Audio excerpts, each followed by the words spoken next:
अच्छा। So mid से पहले हमने मोस्टली रेफ्रिजरेशन की इंट्रोडक्शन की थी। फिर वेपर कंप्रेशन साइकिल से रिलेवेंट तीन चार लेक्चर लिए थे। फिर रेफ्रिजरेंट से रिलेवेंट एक लेक्चर लिया था मिड से पहले। और उसके बाद जो है, जो स्केजुअल क्लास है, that is relevant with the vapour absorption refrigeration cycle. So why we go for the vapor absorption refrigeration cycle? What are the requirements based on which we utilize the vapor absorption refrigeration cycle? Those requirements will be discussed in the coming slide. So why we need the vapor absorption system? First of all, the main requirement is that कि हमारे पास जो vapour absorption base refrigeration जो cycle है, जिसमें vapours produce होते हैं और फिर उसको हम मैकेनिकली कंप्रेस करते हैं, उसकी जो कैपेसिटी होती है, लेट्स से आम घरों में जो आप यूज़ करते हैं, ठीक है, they may vary from 1 ton 2 ton 3 ton और इवन अप टू 10 टन।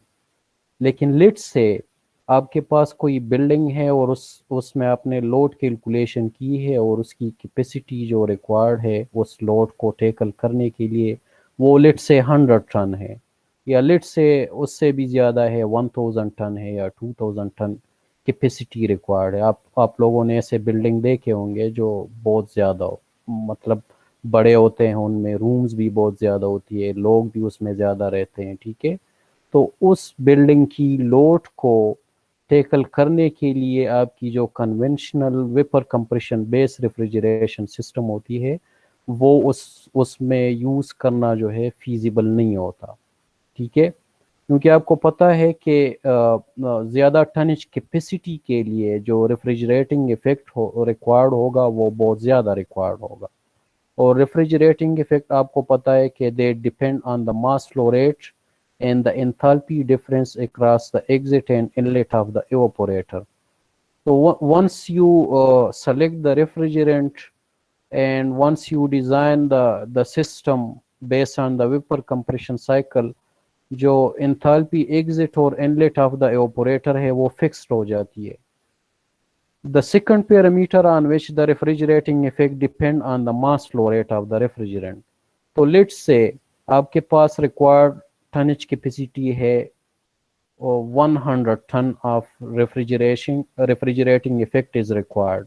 तो उसको उस रिक्वायरमेंट को मीट करने के लिए जो मास फ्लो रेट रिक्वायर्ड होगी वो बहुत ज़्यादा होगी. When the mass flow rate required for achieving that refrigerating effect is high, you will require a large size compressor. उस large size compressor में को चूंकि आप मास फ्लो रेट ज़्यादा रिक्वायर्ड है हाई टनेज कैपेसिटी के लिए, तो कंप्रेसर को भी आपने बड़ा डिज़ाइन करना होगा, ठीक है। और उस कंप्रेसर को इसलिए भी आप ज़्यादा करेंगे कि उसमें जो वॉल्यूम फ्लो रेट है, जो पर सेकंड वो वॉल्यूम सक करेगा वो कंप्रेसर, वो भी बहुत ज़्यादा होगी। तो आप 1000 कैपेसिटी को अगर आप देख ले तो उसके लिए आप अंदाज़ा लगाए कि उसके लिए volume sucked by the compressor वो कितना ज़्यादा होगा। तो अगर लेट से आप मैकेनिकल कंप्रेशन पर जाते हैं तो उसमें जो कंप्रेसर रिक्वायर्ड होगा उसकी साइज बहुत ज़्यादा होगी। लेट से 2-3 कमरों में अगर वो कंप्रेसर एडजस्ट हो सके तो होगी। लेकिन उसके फिर फर्दर डिसएडवांटेजेस आ जाते हैं। आप लोगों ने जो वाइब्रेशन का कोर्स है वो पढ़ा होगा, ठीक है। वाइब्रेशन में जो रिसिप्रोकेटिंग कंप्रेसर होती है उसकी रिसिप्रोकेटिंग मासेस की वजह से भी अनबैलेंसेस काज हो जाती है, तो बैलेंसिंग के इश्यूज आ जाएंगे, हेवी फाउंडेशन रिक्वायर्ड होगी, ठीक है। इसके अलावा जो मास फ्लो रेट होगा जो रिक्वायर्ड उस हाई टनेज कैपेसिटी के लिए वो भी बहुत ज़्यादा होगा। तो इसको practically vapour compression cycle base refrigeration से इस ह्यूज टनेज कैपेसिटी को मीट करना प्रैक्टिकली पॉसिबल नहीं होता। तो आप क्या करते हैं, you skip toward the vapour absorption refrigeration cycle, और उसमें आप क्या करते हैं कि जो वेपर्स जनरेट होते हैं एवापोरेटर के अंदर, वो पहले आप किसी सॉल्वेंट के अंदर एब्जॉर्ब करते हैं। और फिर उसी सॉल्वेंट को या उससे जो सोल्यूशन बनता है उसको पंप के थ्रू हाई प्रेशर पर लेके जाते हैं, और फिर हाई प्रेशर पर once that solution is pumped and the high pressure or the design pressure is achieved, then at that high pressure again the refrigerant and the solvent are separated from each other.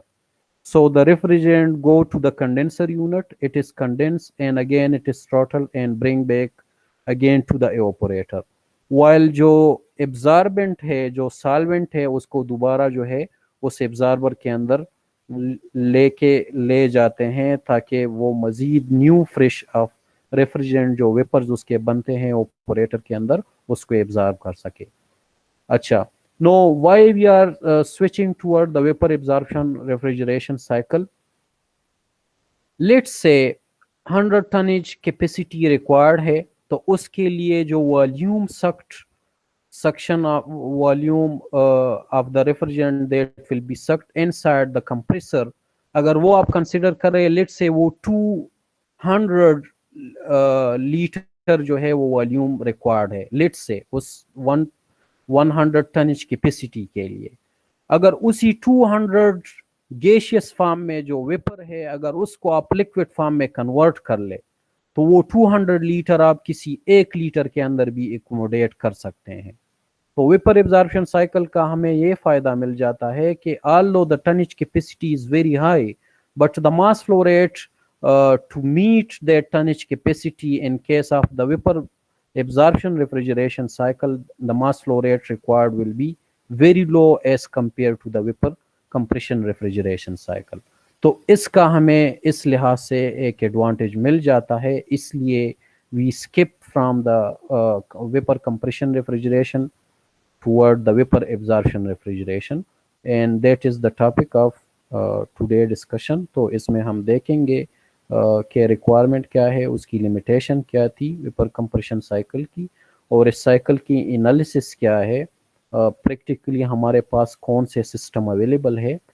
तो अमूमन जो आप लोग बड़े बिल्डिंगों में देखते हैं उसमें vapour absorption base refrigeration unit install होता है जिसको चिलर कहते हैं, उसमें मुख्तलिफ कंपोनेंट्स है, वो इंशाल्लाह हम पढ़ेंगे।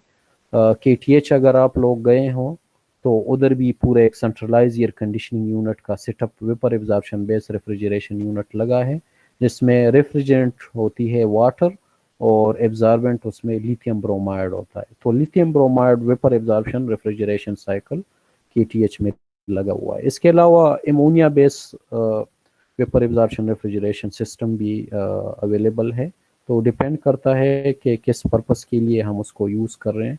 तो we can switch from one system to another, but जो बड़े बिल्डिंग होते हैं उनमें हाई टनेज कैपेसिटी रिक्वायर्ड होती है और उसको मीट किया जाता है through the use of the vapour absorption refrigeration system. So ये why we need the vapor absorption system, we have discussed it. The vapor compression based refrigeration are good for low refrigeration capacity, but when the capacity of tonnage required, let's say it is 1000 ton of refrigeration or 2000 ton of refrigeration is required, it increases the use of the vapor compression based refrigeration become difficult. ठीक है, जब tonnage capacity बढ़ जाती है, so we can not use a vapour compression based refrigeration system. Why और how this happen we have already discuss. ठीक है, तो अगर कोई क्वेश्चन है इससे रिलेवेंट तो आप पूछ ले। जी, क्वेश्चन है आपका? दो सर। अच्छा, why we use the vapor absorption refrigeration system instead of the vapor compression refrigeration? Sir क्योंकि हमारे पास जो है ना, हमें चाहिए हाई टनेज पे, सर हमें हाई टनेज पे चाहिए, मतलब लो सर यहाँ पे आपने बात की कि ये vapour absorption refrigeration base cycle में वेपर एब्जॉर्प्शन में क्या है, अब दोबारा मैंने आपको नहीं सुना। सर वेपर ऑब्जर्वेशन की बात इस तरह है कि हम इसलिए इसको यूज करते हैं क्योंकि हमारे पास हमें चाहिए हाई टनेज पे, अगर लो टनेज पे तो हम वेपर कंप्रेशन यूज करते हैं, लेकिन वेपर ऑब्जर्वेशन इसलिए यूज करते हैं कि हम हाई टनेज पे हमें लो फ्लो रेट मिले, क्यों, ताकि इसकी वजह से हम इसको यूज करते हैं वेपर ऑब्जर्वेशन साइकिल को। हाइट, हाँ, वेपर कंप्रेशन को अगर आप यूज करना चाहे तो उसके लिए हाई टनेज के लिए high mass flow rate required होगा, और हाई मास फ्लो रेट के लिए volume the the volume of the refrigerant that will be sucked by the compressor will be too high, ठीक है, क्योंकि गैसियस स्टेट में होता है, और आपको पता है कि गैसियस मास को हैंडल, या गैसियस मास जो है वो कम मास ज्यादा स्पेस कवर करती है, तो वॉल्यूम भी ज्यादा जो है कंप्रेसर के अंदर जाएगा, उसके अंदर मास कम होगा। तो आपने अगर उसी रिक्वायर्ड टनेज कैपेसिटी को लेना है तो आप वेपर कंप्रेशन में कंप्रेसर अगर आप यूज कर रहे हो तो उस हाई टनेज कैपेसिटी के लिए high amount of the volume will be sucked by the compressor. तो एक तो इसका मैकेनिकल जो वर्क रिक्वायर्ड होगा उसके लिए वो भी बहुत ज्यादा बढ़ जाएगा, दूसरा जो कंप्रेसर का साइज होगा वो बहुत हाई हो जाएगी, और आपको पता है कि मैकेनिकल कंपोनेंट्स है इसमें रेसिप्रोकेटिंग मास होती है, अगर if you are using the reciprocating type of compressor और even if you are using the centrifugal type compressor, तो बड़े मास को जो है उसकी मेंटेनेंस अगर आप देख ले या उसकी कास्ट देख ले, तो आप बड़ा कंप्रेसर खरीदेंगे तो उसकी कास्ट भी बहुत ज्यादा होगी, ठीक है। दूसरी बात है कि बैलेंसिंग और नॉइज इनके इश्यूज आ जाते हैं, प्लस फाउंडेशन जो उसके लिए रिक्वायर्ड होगा वो भी जो है एक इशू बन जाता है। तो instead of compressing to high volume of the refrigerant in case of the vapor compression cycle, you can first liquefy it by making the solution of the vapors that are generated inside the evaporator. First you absorb it inside the absorbent, and the liquid form of the vapors are generated. Then through the small pump, ये क्या मसला है, ये लोग message कर रहे हैं sir slide तो ये स्क्रीन तो शेयर हो गया है, अभी नजर आ रही है या नहीं? यस सर वो इशू यस सर। अच्छा, सो उसको लिक्विड फॉर्म में लेके जाते हैं क्योंकि उसका सोल्यूशन आप बनाते हैं, ठीक है। फिर सोल्यूशन को आपको पता है कि लिक्विड को पंप के जरिए, या उसका आपने बेसिकली दो काम करने हैं ना। एवापोरेटर में लो प्रेशर होता है ताकि उस डिजाइन टेम्परेचर पर वेपर बन सके रेफ्रिजरेंट के, और वो वेपर बनने के लिए जो एनर्जी रिक्वायर्ड है वो रेफ्रिजरेटेड स्पेस से वो एनर्जी ले ले। फिर आपने जो एनर्जी ये रेफ्रिजरेंट ले लेता है, यही एनर्जी आपने किसी दूसरे सोर्स में, हीट एनर्जी को आपने दूसरे सोर्स के अंदर रिजेक्ट करनी है, उसके लिए आपको प्रेशर बढ़ाना पड़ता है रेफ्रिजरेंट का।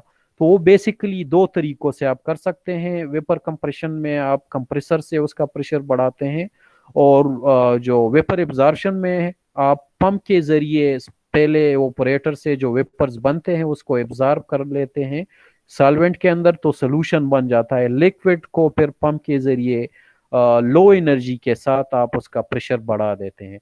Once the high pressure of the solution is achieved, then you apply the concept of the distillation, in which you apply the heat energy, and due to the boiling point difference between the refrigerant and the absorbent, वो दोनों जो है mixture में से एक जल्दी boil हो जाता है, तो वो उससे जो एब्जॉर्बेंट होता है उससे सेपरेट हो जाता है।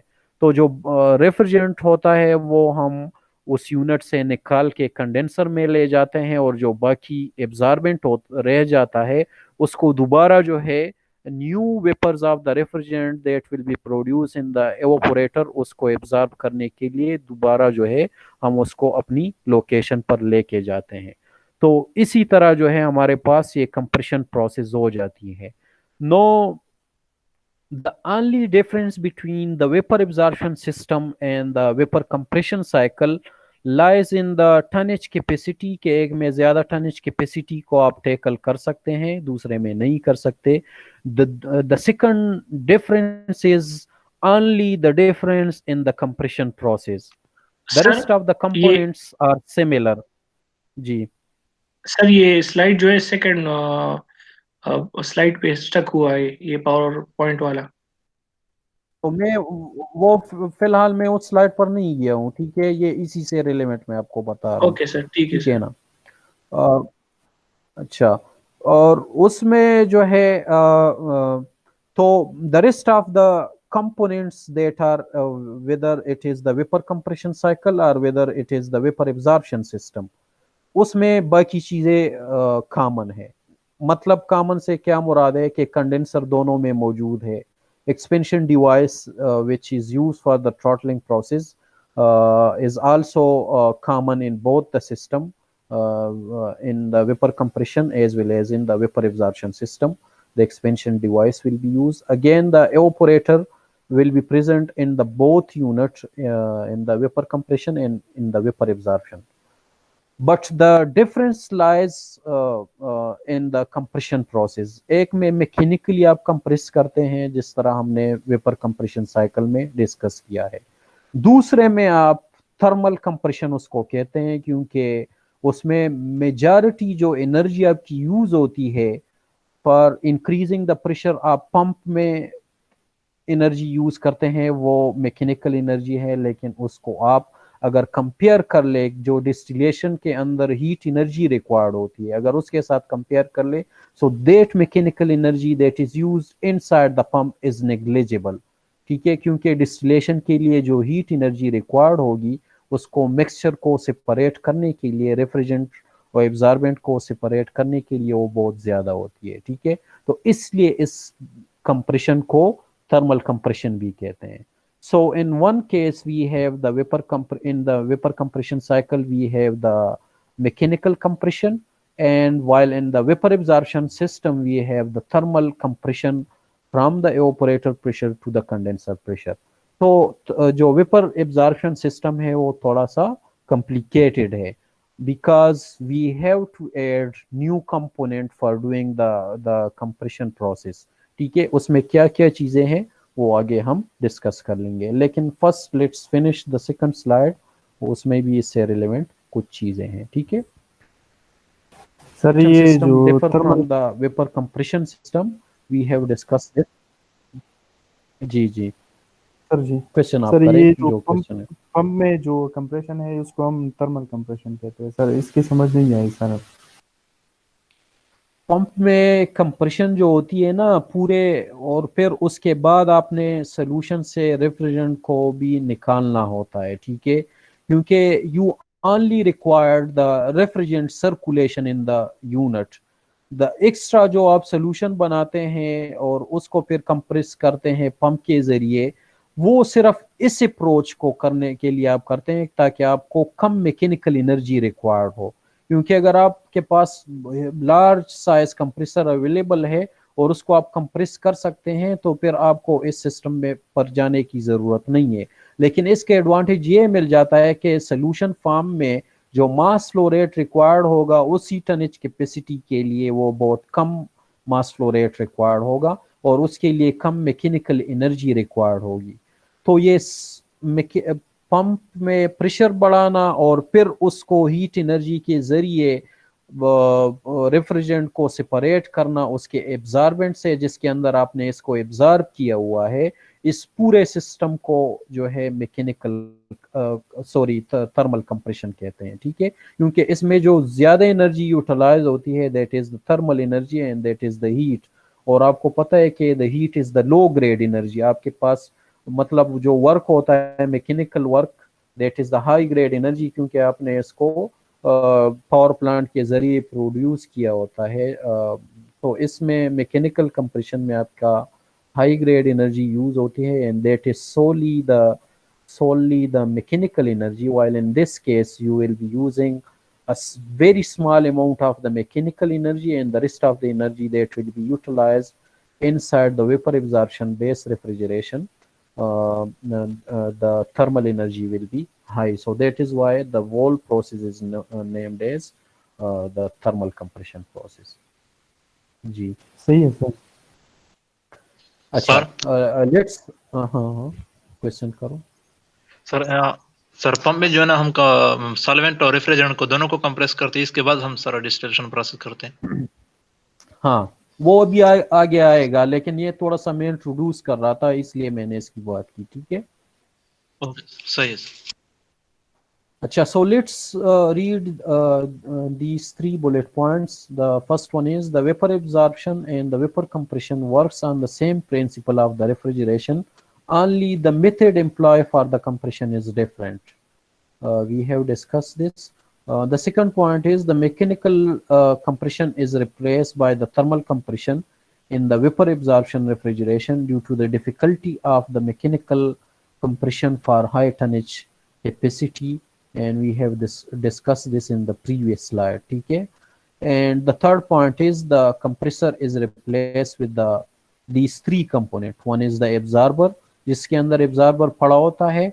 Once the vapors are produced in the evaporator, इस absorber में ये खासियत होती है या ये काबिलियत होती है कि इसकी बहुत स्ट्रांग एफिनिटी होती है उस रेफ्रिजरेंट के लिए जो इस पूरे वेपर एब्जॉर्प्शन साइकिल में वो यूज होता है.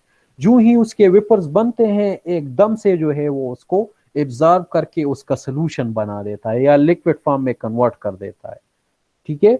और फिर एब्जॉर्बर से जब सोल्यूशन लिक्विड सोल्यूशन मिल जाता है उसको पंप के जरिए हम हाई प्रेशर पर लेके जाते हैं. और आपको पता है कि पंप में जो वर्क रिक्वायर्ड होगा वो डिपेंड करता है VDP के ऊपर, और लिक्विड की जो वॉल्यूम है ड्यूरिंग द कंप्रेशन उसमें कोई सिग्निफिकेंट चेंज नहीं आता. So the whole work is dependent on the pressure difference, which is the condenser pressure and the evaporator pressure, ठीक है ना. While in case of the gaseous refrigerant, in case of the compressor, the work also depend on the volume of the gaseous vapors, क्योंकि उसमें volume जो है वो uniform नहीं रहता बल्कि वो वॉल्यूम गैसियस स्टेट का बहुत हाई होता है. तो इसमें चूंकि वॉल्यूम लिक्विड का बहुत कम होता है तो इसके लिए जो मैकेनिकल एनर्जी भी रिक्वायर्ड होगी वो बहुत कम होगी, ठीक है. Once the pump the refrigerant from the evaporator pressure to the condenser pressure, then we need to separate out the refrigerant from its absorbent. तो उस यूनिट को क्या कहते हैं, उसको कहते हैं जनरेटर, क्योंकि इसमें आप रेफ्रिजरेंट को जनरेट करते हैं, दोबारा उससे निकालते हैं, ठीक है. तो उसमें आप क्या करते हैं कि हीट एनर्जी आप सप्लाई करते हैं जनरेटर को. तो बॉइलिंग पॉइंट डिफरेंट होने की वजह से, रेफ्रिजरेंट और एब्जॉर्बेंट की बॉइलिंग पॉइंट में डिफरेंस होने की वजह से एक कंपोनेंट जल्दी बॉयल हो जाता है और दूसरा कंपोनेंट अभी भी उसी लिक्विड स्टेट में होता है. तो जो जल्दी बॉयल होता है that is actually the refrigerant, और वो बॉयल हो के उस जनरेटर यूनिट से निकल जाता है और पाइप के थ्रू उसको आगे हम फीड करते हैं कंडेंसर के अंदर. और again the rest of the cycle is similar to the vapour compression base refrigeration. Condenser के अंदर वो लिक्विफाइड होगा, फिर थ्रॉटल होगा, लो प्रेशर पर आएगा और लो प्रेशर पर दोबारा जो है उसकी ऑपरेशन काज होगी, ठीक है. So this is the whole concept behind the vapor absorption, और उसको आगे जो है हम मजीद एलाबोरेट करेंगे कि क्या इसमें इसकी एनालिसिस क्या है, किस तरह ये प्रोसेस होता है, वो आगे स्लाइड्स में डिस्कस होगा. तो इस स्लाइड से रिलेवेंट अगर क्वेश्चन है तो आप पूछ लें. जी हेलो. No sir. अच्छा, मैं अगर Okay, आपसे sir. पूछता हूँ अगर कोई क्वेश्चन है तो अगर क्वेश्चन ना भी हो तो बस आप कहें कि क्वेश्चन नहीं है, ठीक है. अच्छा, let's go to the next slide. Energy input in the vapour absorption system. Small amount of mechanical energy for the pump will be required, and the thermal energy for the distillation of the refrigerant from the solution. So 2 form of energy is required. One is the mechanical energy for operating the pump, and the second is the thermal energy for distillating the refrigerant from the solution. और तो 2 energies utilize होंगी. इसमें जो huge amount में energy required होगी that will be this thermal energy, ठीक है. और इस थर्मल एनर्जी को आप मुख्तलिफ फॉर्म में जनरेटर के अंदर लेके जा सकते हैं। इसमें आप स्टीम भी यूज़ कर सकते हैं। लेट्स से अगर आपने कोई इलेक्ट्रिक हीटर का मैकेनिज्म इसमें किया हुआ है, या सोलर एनर्जी आप यूज़ कर रहे हो, ठीक है, या डायरेक्ट फायर से आप इसको, मतलब आपने नीचे से जनरेटर के नीचे आग जलाई हुई है, ठीक है, उसके ज़रिए भी आप कर सकते हैं। तो लो ग्रेड एनर्जी इसमें ह्यूज अमाउंट में यूटिलाइज होती है, ठीक है। या लेट्स से आपके पास स्टीम पावर प्लांट है और चिमनी से आपके पास हार्ड गैसेस जा रहे हैं एटमॉस्फेयर में, तो उन्हीं हार्ड गैसेस को एटमॉस्फेयर में ले जाने से पहले भी आप उससे वेपर बेस्ड रेफ्रिजरेशन जो सिस्टम है वो आप चला सकते हैं और उसको रेफ्रिजरेशन पर्पस के लिए यूज़ कर सकते हैं।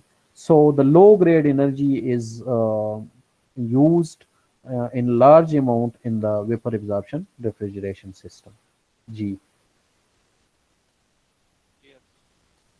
okay, clear है sir. okay, let's go to the next slide. अच्छा, इसकी कंसेप्ट किस तरह से आई थी और इसमें डेवलपमेंट फिर किस तरह से हुई, ये हमने फर्स्ट लेक्चर में जब हम रेफ्रिजरेशन की हिस्ट्री डिस्कस कर रहे थे उसमें भी हमने डिस्कस किया था, ठीक है, पार्टली। सबसे पहले 1810 में जॉन लेस्ली ने डिमॉन्स्ट्रेट किया था वेपर एब्जॉर्प्शन को एक्सपेरिमेंटली, कि हम एक कंपोनेंट की वेपर को किसी दूसरे कंपोनेंट के अंदर एब्जॉर्ब कर सकते हैं, ठीक है। और इसके लिए उसने एक्सपेरिमेंट किया था। उसने बेसिकली 2 बीकर लिए थे, एक के अंदर H2SO4 रखा था और दूसरे के अंदर वाटर रखा था, ठीक है। तो और दोनों बीकर के दरमियान उसने पाइप के या ट्यूब के थ्रू कनेक्शन बनाई हुई थी, ठीक है।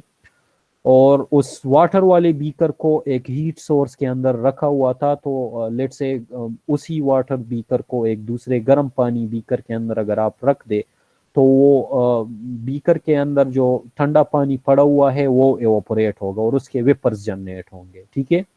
तो वो वेपर्स जब जनरेट होते थे तो वो उस बीकर से ट्यूब के जरिए आके जो है जिस बीकर के अंदर या जिस फ्लास्क के अंदर H2SO4 पड़ा था उसके अंदर एब्जॉर्ब होते थे। तो उसने सबसे पहले ये कंसेप्ट दिया कि एक कंपोनेंट के वेपर्स को हम दूसरे कंपोनेंट के अंदर एब्जॉर्ब कर सकते हैं, ठीक है।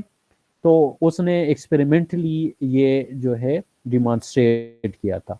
फिर फेरेडे ने 1824 में डिमॉन्स्ट्रेट ये किया था कि जो सॉल्युबिलिटी है वेपर्स की दूसरे सॉल्वेंट के अंदर, they depend on the temperature. और वो बेसिकली क्या कर रहा था, वो ही was targeting to liquefied the gases. वो गैसेस की लिक्विफिकेशन करना चाहता था, ठीक है।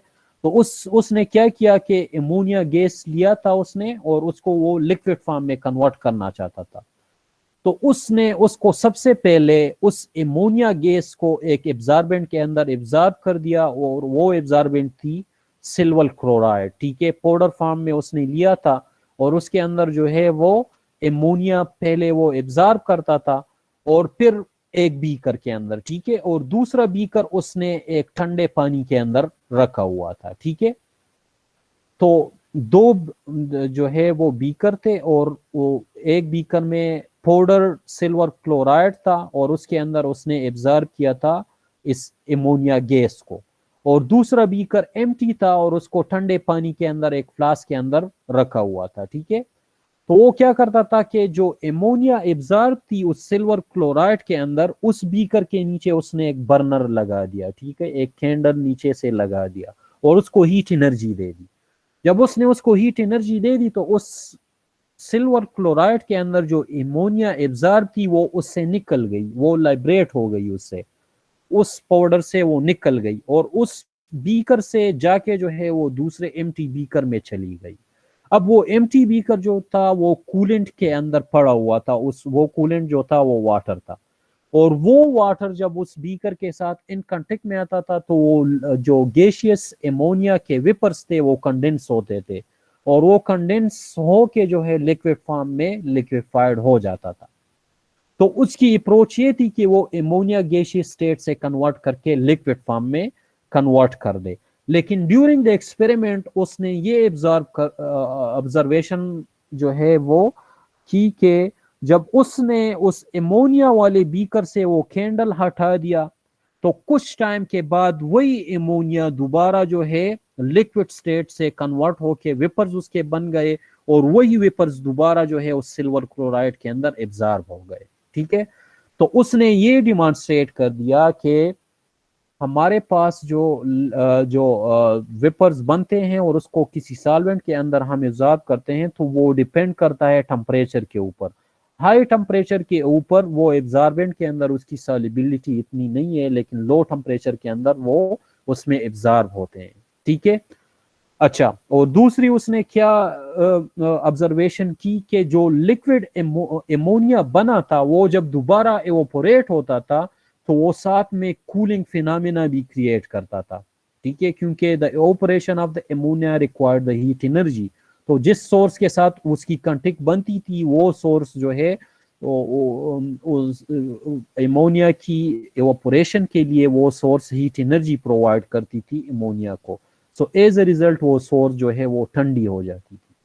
ठीक है, तो इससे इंटरमिटेंट वेपर एब्जॉर्प्शन साइकिल की कंसेप्ट मिल गई लोगों को कि आप पहले एब्जॉर्बेंट के अंदर उसको एब्जॉर्ब कर दे, फिर उसको हीट एनर्जी दे रहे तो वो सेपरेट हो जाएगी, वो आप कंडेंस करके दोबारा जो है कुछ टाइम के बाद एनर्जी लेके दोबारा वेपर फॉर्म में वो कन्वर्ट हो जाएंगी। ठीक है, 1 मिनट, एक कॉल आ रहे वो मैं अटेंड कर लूँ फिर बात करते हैं। ठीक है, 1 मिनट।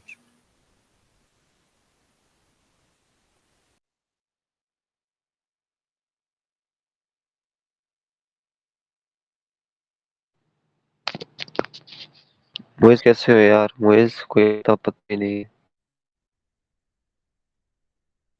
अस्सलाम वालेकुम फैजान खान।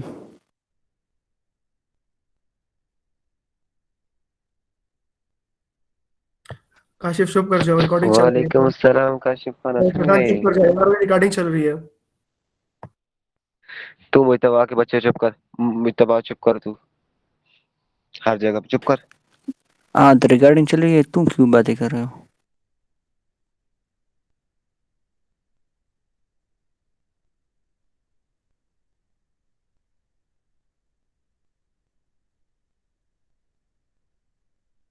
मुइतबा कैसे हो यार? खफा हो गए हो यार?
अच्छा, सो ये कॉल पर जब मैं बातें कर रहा था ये तो रिकॉर्ड नहीं हो रही थी, या ये रिकॉर्ड तो नहीं होती? नो सर, आपका माइक बंद था। आपका माइक ऑफ था। ठीक है, सही है, माइक ठीक है, सही है। सो एक इंटरमिटेंट अप्रोच उसने डेवलप किया कि उसे वेपर एब्जॉर्प्शन बेस रेफ्रिजरेशन का एक इंटरमिटेंट सिस्टम जो है वो उसकी डिमॉन्स्ट्रेशन एक तरह से मिल गई। ठीक है, तो इसी से लोग फिर एमोनिया बेस रेफ्रिजरेशन सिस्टम लोगों ने डेवलप किए। ठीक है, उसके बाद वेपर एब्जॉर्प्शन और ये सिस्टम जो है इम्प्रूव होते होते अभी जो आप यूज़ कर रहे is in the most improved form. ठीक है, तो ये अर्ली स्टेजेस में इसकी डेवलपमेंट थी। अच्छा, तो इंटरमिटेंट सिस्टम जो है वो प्रैक्टिकली सस्टेन नहीं कर सकती, उसको आपने रिप्लेस करना होगा एक कंटिन्यूस वेपर एब्जॉर्प्शन साइकिल से, ठीक है। और उसी की ये एक फिगर यहाँ पर गिवन है, ठीक है। और इसको कंपेयर किया हुआ है वेपर कंप्रेशन साइकिल से। ये लेफ्ट पर जो फिगर है this is for the vapour compression, जिसमें आप देख सकते हैं कि इवेपोरेटर है, मैकेनिकल कंप्रेसर है, फिर कंडेंसर है, फिर एक्सपेंशन डिवाइसेस है। तो कंप्रेसर जो पोर्शन है उसको एक्चुअली वेपर एब्जॉर्प्शन साइकिल के अंदर मॉडिफाई किया हुआ है, ठीक है। बाकी कंपोनेंट्स इसमें भी कंडेंसर है, एक्सपेंशन डिवाइस है, इवेपोरेटर है, और इसको रिप्लेस किया है थर्मल कंप्रेशन से। ये आप देख सकते हैं कि इवेपोरेटर के आगे बिल्कुल एब्जॉर्बर लगा हुआ है।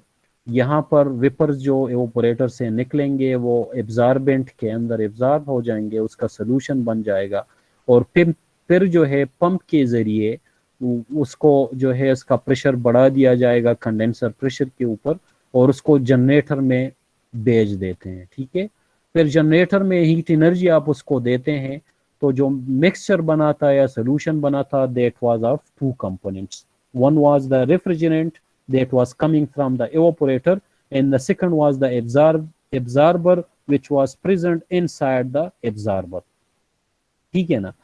तो जनरेटर में आप हीट एनर्जी देंगे, so due to the difference in the boiling point इससे वो रेफ्रिजरेंट दोबारा निकल जाएगा, और वेपर्स फॉर्म में जनरेटर से रेफ्रिजरेंट कंडेंसर को चला जाएगा, और जो बाकी पोर्शन उसका रह जाएगा उसको दोबारा एक्सपेंशन डिवाइस से एक्सपेंड करके दोबारा उसी एब्जॉर्बर के प्रेशर पर ले आएंगे।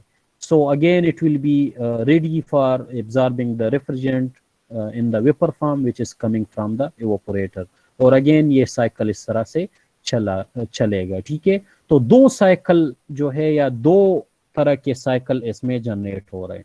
One is the cycling of the absorber and the second is the cycling of the refrigerant, ठीक है। तो हमारा काम क्या था कि इस इवेपोरेटर के बाद उसकी प्रेशर बढ़ाना, वो हमने इस थर्मल कंप्रेशन फिनोमेना से उसको कर दिया है, और दोबारा कंडेंसर के अंदर उसी प्योर रेफ्रिजरेंट को लेके जाना, तो वो हमने जनरेटर से अचीव कर दिया है। प्रेशर हमने बढ़ा दिया है पंप से, फिर दोबारा जो है उसी जनरेटर में जो एब्जॉर्बेंट रह जाएगा उसकी प्रेशर ड्रॉप हम कर लेंगे दूसरे एक्सपेंशन डिवाइस से, और वो एब्जॉर्बर में दोबारा आ जाएगी, ठीक है। So this is the schematic of the vapour absorption, simple vapour absorption cycle. इसमें थोड़ा बहुत मॉडिफिकेशन जो है वो आगे स्लाइडों में होगा, लेकिन द कंसेप्ट इज सिमिलर, ठीक है ना। तो इससे रिलेवेंट अगर कोई क्वेश्चन है तो आप पूछ ले, वरना आगे स्लाइड पे जाते हैं। क्लियर है सर। अच्छा, एक शॉर्ट वीडियो मैंने डाउनलोड की है, उसको सुनते हैं और फिर जो है इसको कंटिन्यू करेंगे, ठीक है। 2-3 स्लाइड और हमने पढ़ने हैं, ठीक है।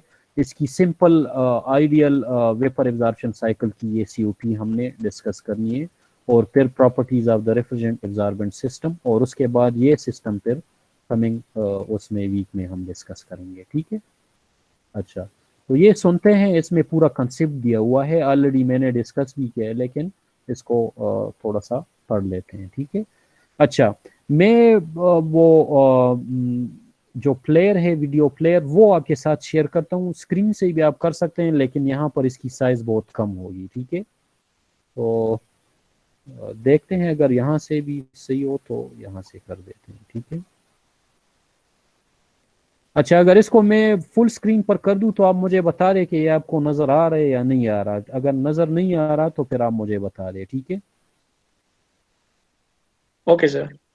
ये क्लियर नजर आ रहा है आपको? जी सर। यस अच्छा, सर। बस यही से हम इसको प्ले करते हैं, ठीक है। बाद ओके में भी सर। आप इसको देख सकते हैं, ठीक है।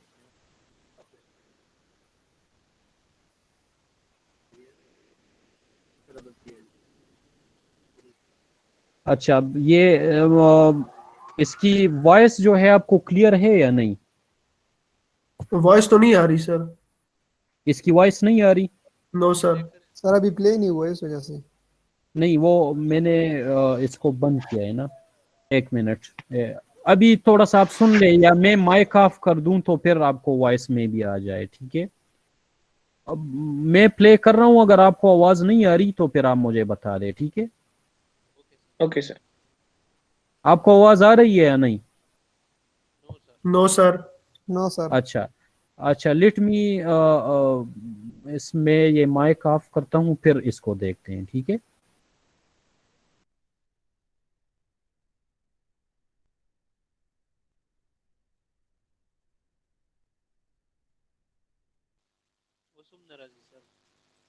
सर अभी भी नहीं आ रही।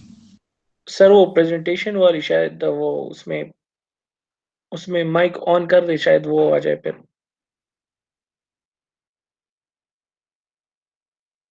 अच्छा,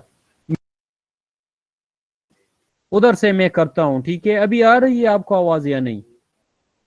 नो सर, नहीं आ रही सर। No sir. अच्छा ठीक, ठीक है, मैं वो दूसरा फाइल उसका शेयर करता हूँ, अगर उससे हो सके तो सही है, वरना ये आप फिर खुद घर में जाके देख लेंगे, ठीक है? ये फाइल में आपको मिल जाएगी।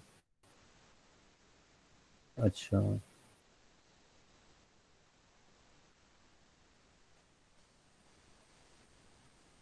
ये अभी स्क्रीन शेयर हो गया या नहीं? Yes sir. अच्छा, इसको देखते हैं, ठीक है? अगर आपको फिर भी आवाज नहीं आ रही तो आप मुझे बता दें, ठीक है? पहले माइक ऑफ किए बगैर इसको प्ले करते हैं और फिर जो है माइक ऑन करते हैं, ठीक है?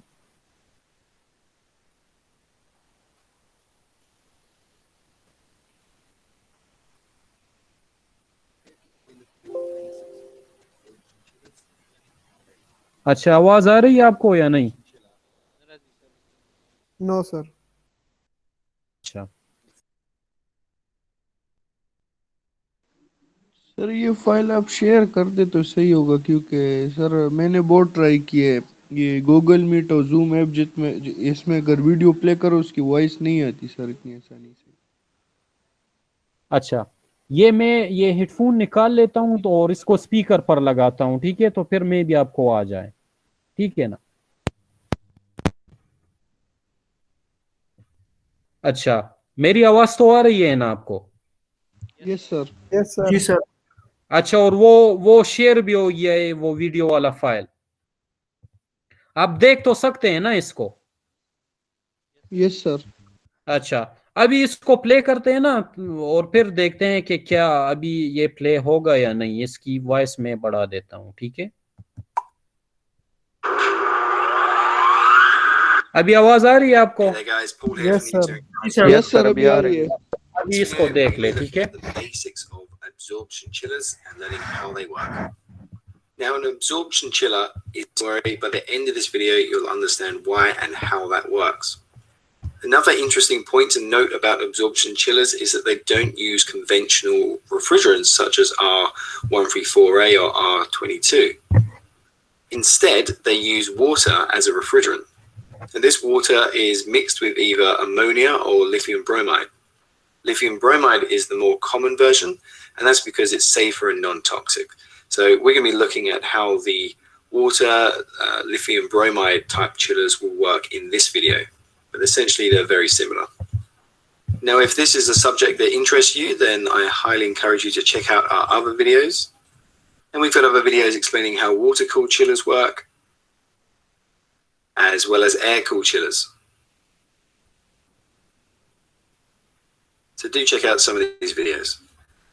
So just before we go in and start to look at how the inside of an absorption chiller works, I need you to understand 3 important concepts of the basic operation of how these type of chillers work. The first point is that when we boil water, it changes states from liquid to vapor. Now the water boils at different temperatures under different pressures. If you increase the pressure, then the water boils at much higher temperatures. And if you decrease the pressure, then water boils at much lower temperatures. For example, we're used to water boiling at around 100 degrees Celsius, 212 degrees Fahrenheit, and that's because we're at atmospheric pressure, which is around 101 kPa or 14.7 psi. But that is only because all the weight of the atmosphere above us, all the weight of the air which is above us. If we went higher up into the atmosphere, say to the top of Mount Everest, where the atmosphere is much thinner, then we would see water would boil at around 70 degrees Celsius, 150 degrees, 58 degrees Fahrenheit, and that's because the atmospheric pressure is around 34 kPa, 4.9 psi. And that is because there is less air or atmosphere weighing down on the water. So in the absorption chiller, in the evaporator and the absorber chamber, we're going to have a chamber pressure, a very, very low pressure in there, almost near vacuum. So we're going to have a low pressure of about 0.84 kPa, which is about 0.12 psia. And at that pressure, the water will boil around 4.5 degrees Celsius or 40 degrees Fahrenheit. Now, if we pass the steam over a pipe containing cold water, then the steam will transfer its thermal energy over into that pipe, and it will then condense, and the steam will then turn into a liquid water again. So throughout the absorption chiller, we're going to be boiling the water to create it into a steam, and then also be condensing it, turning it back into a liquid. And you'll see why that is in just a moment. The second thing to understand is that lithium bromide is a salt, just in a liquid form. And salt is attracted to water moisture. It literally pulls these particles of moisture out of the air and is attracted to it almost magnetically. So if we spray lithium bromide onto some water vapor, then the two will be attracted together and will join. The third point to remember is that when water and lithium bromide are mixed together, you can separate them again just by adding heat.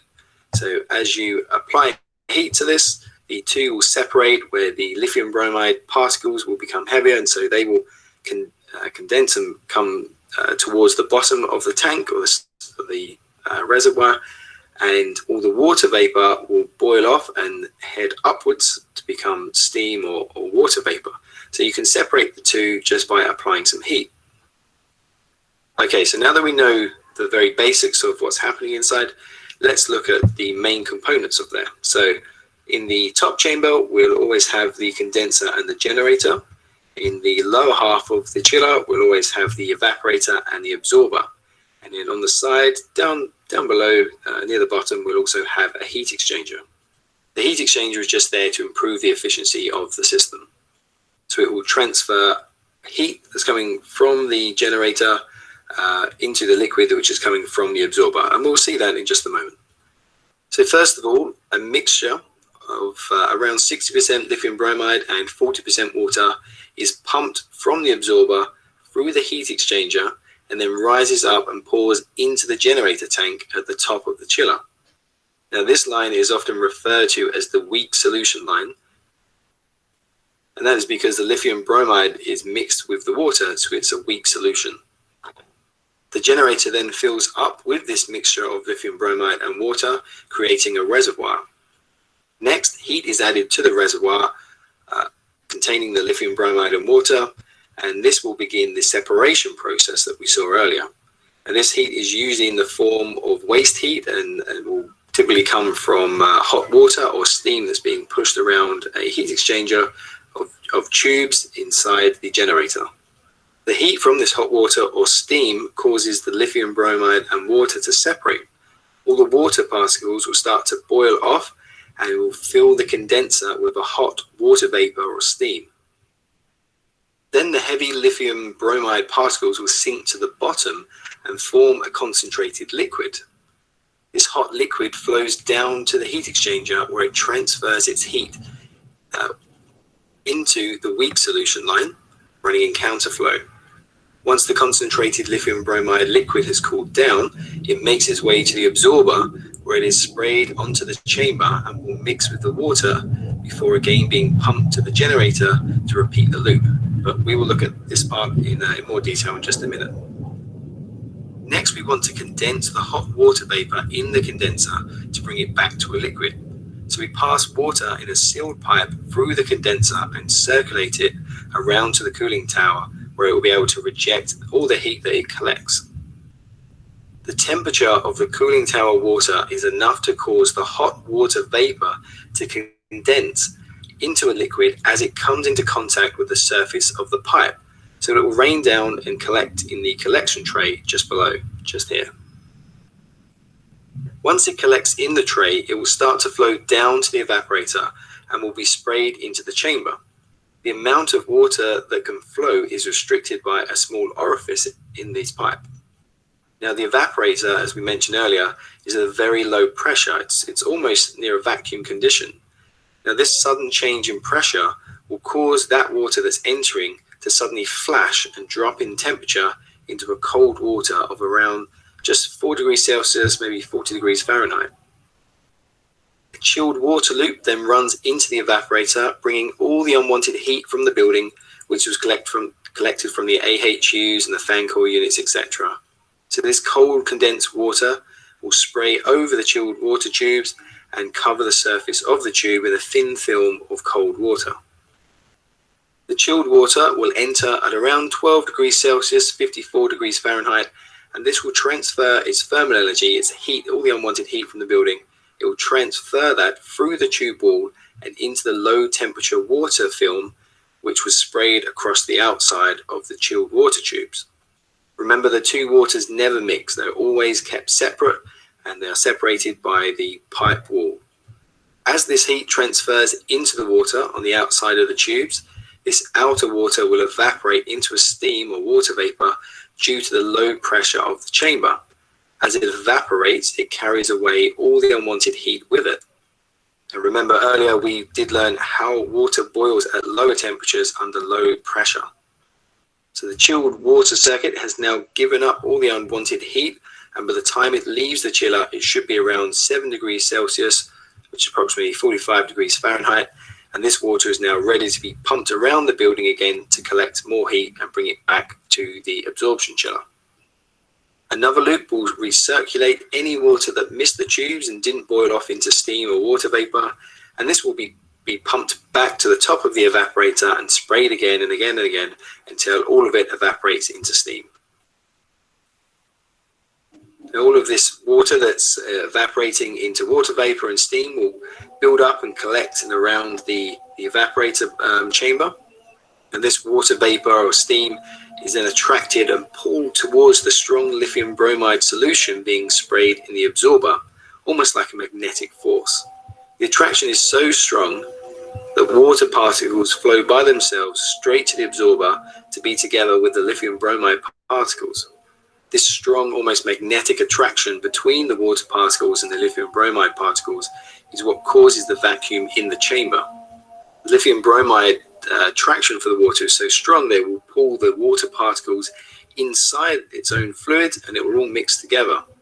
The stronger the concentration of lithium bromide, the stronger the attraction will be for water particles. When the two fluids come in contact, they generate a little heat, and this, as well as the heat collected from the chilled water loop, needs to be removed.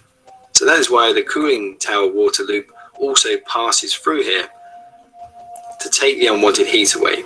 Now, the cooling tower water will also condense any of the residual water vapor particles or the lithium bromide particles and turn this back into a liquid.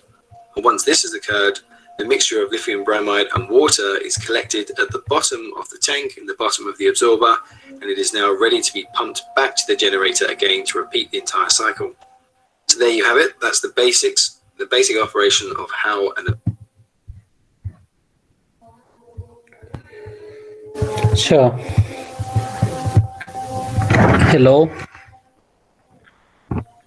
Ji sir. Hello, जी sir. क्या समझे आप? कुछ समझ लिया या सिर्फ सुना है? डॉक्यूमेंट्री वो तो है, आपने कुछ समझा है प्रोसेसेस क्या होता है इंटरनली एक्सटर्नली, या क्या समझा है इस वीडियो से? हेलो,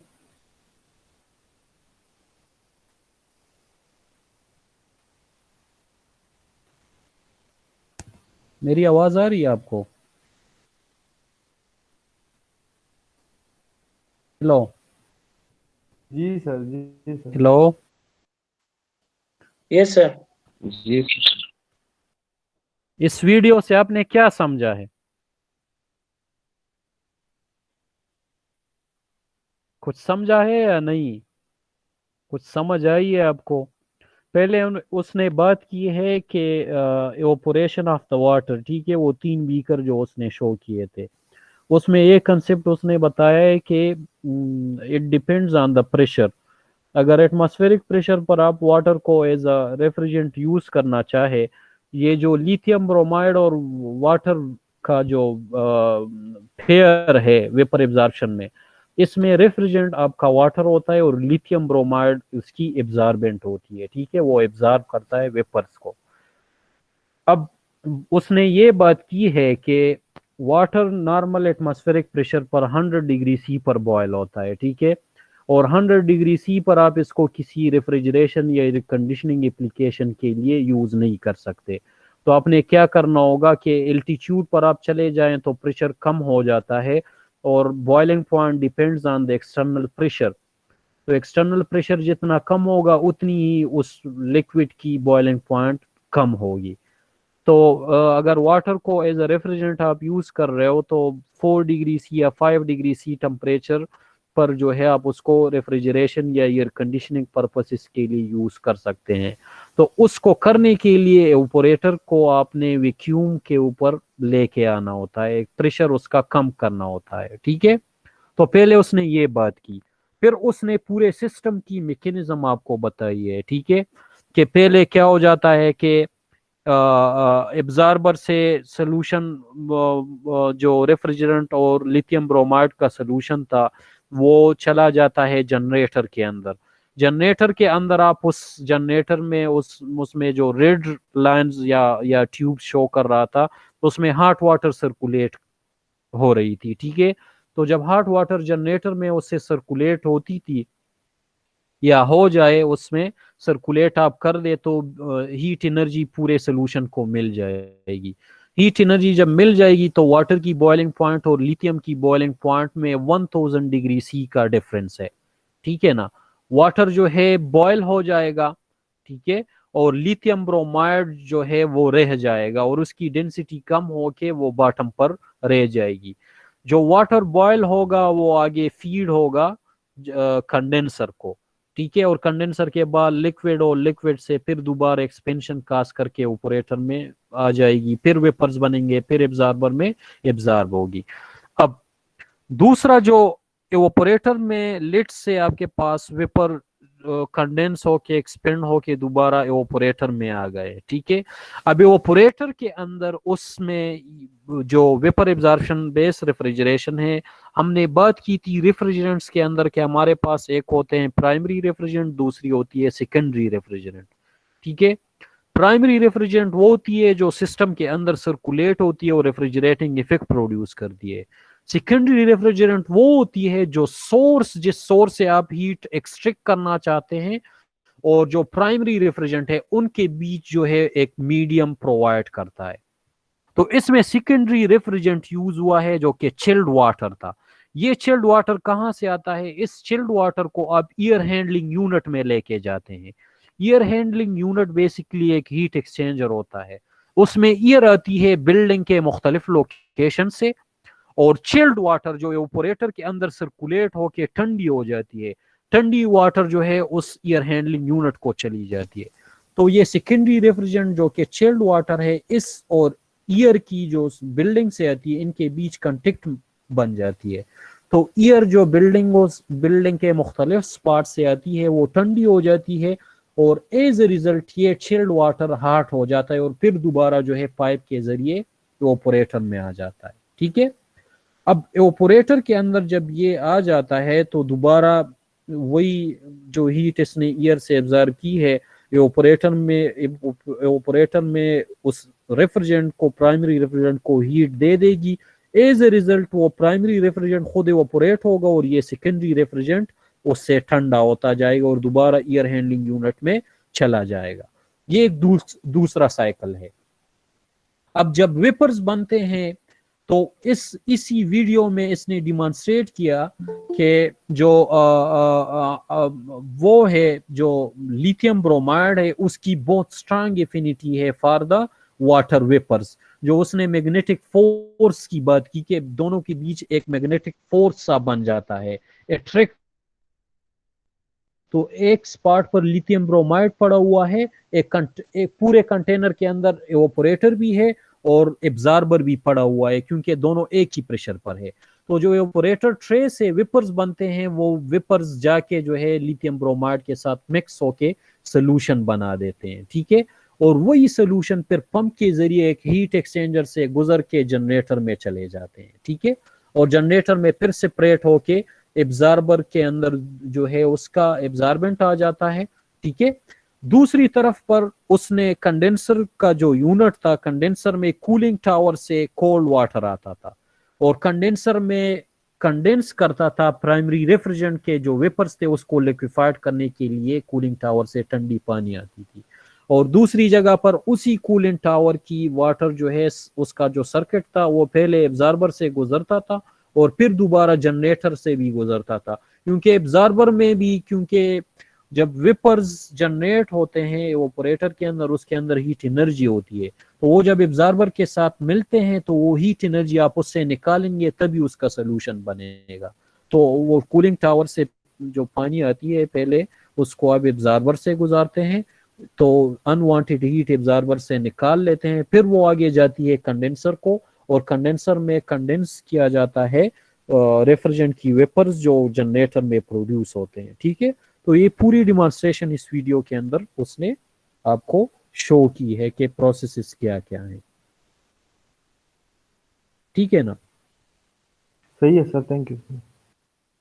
अच्छा, ये वीडियो आपको दोबारा मिल जाएगी, तो अगर पहली बार आपने उसकी बातें सही नहीं सुनी है या वो बहुत तेज जा रहा था तो उसको दोबारा से जो है आप 2-3 मरतबा आप सुन लोगे तो आपको समझ आ जाएगी, ठीक है।